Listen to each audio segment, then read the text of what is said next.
Good evening, friends. Coming to you from the backyard, sitting in front of our pear tree that is in full bloom right now. This tree was planted years before Missy and I bought our home in 1991, and through the years, these past 29 years, has provided thousands of pears that have been enjoyed mainly by squirrels and birds and yellow jackets and bees that have eaten most of them. Now, I don't know if this year, if this pear tree will bear any fruit. There have been years that the branches on this tree have been so heavy that some of the smaller branches would bend and break off and fall to the ground. Then there were years like last year where there was simply no fruit on this pear tree. We'll see in the next few weeks when all these beautiful flowers start to fall off the tree, if there are little baby pears starting to emerge, and whether or not we're going to have pears this summer. In Matthew's gospel, we read the account of a poor fig tree that didn't bear any fruit. In Matthew 21:18 through 22, we hear these words, "Now in the morning, as Jesus returned to the city, he was hungry. And seeing a fig tree by the road, he came to it and found nothing on it but leaves, and said to it, 'Let no fruit grow on you ever again.' Immediately the fig tree withered away. And when the disciples saw it, they marveled, saying, 'How did the fig tree wither away so soon?' So Jesus answered and said to them, 'Assuredly I say to you, if you have faith and do not doubt, you will not only do what was done to this fig tree, but also if you say to this mountain, be removed and be cast into the sea, it will be done. And whatever things you ask in prayer, believing, you will receive.'" Jesus and the disciples were on their way back to Jerusalem from Bethany. Jesus had cleansed the temple and had retreated after casting out the money changers and the merchants.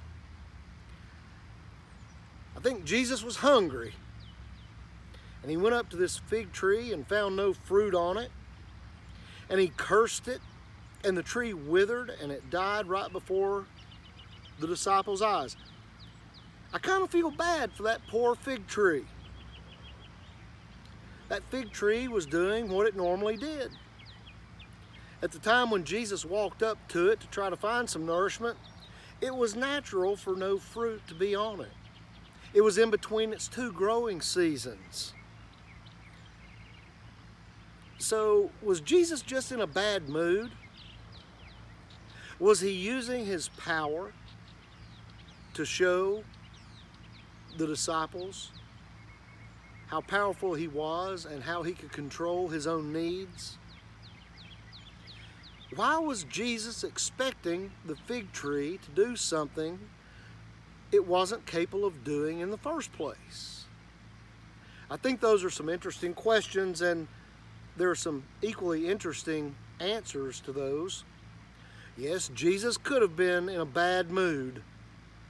We all know what it feels like to be hungry, to that point where we're hangry.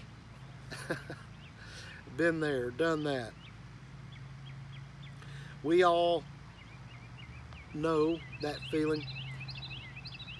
I don't think that was it.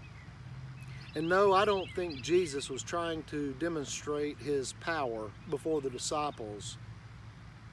He had proved in the wilderness when he was tempted that he would not do that.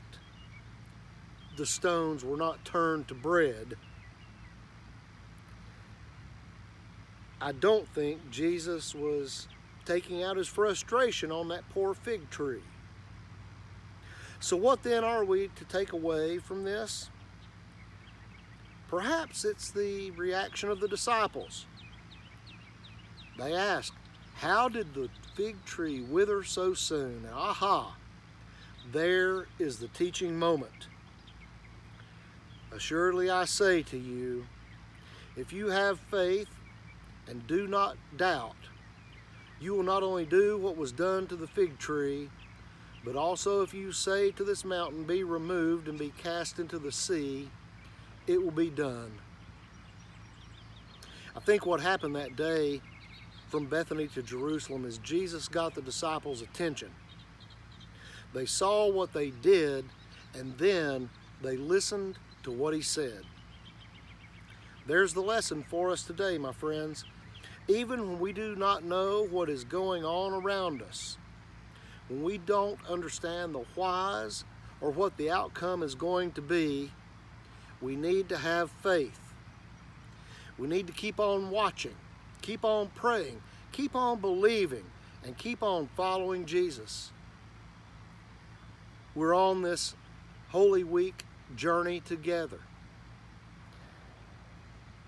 Those are great reminders for us. The days in front of Jesus were tough. If we take this week seriously, we'll have some tough moments as well as we reflect on what Jesus did for us.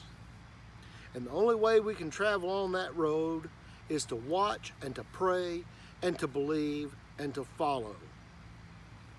There's an old spiritual hymn, All God's Children's Got Wings.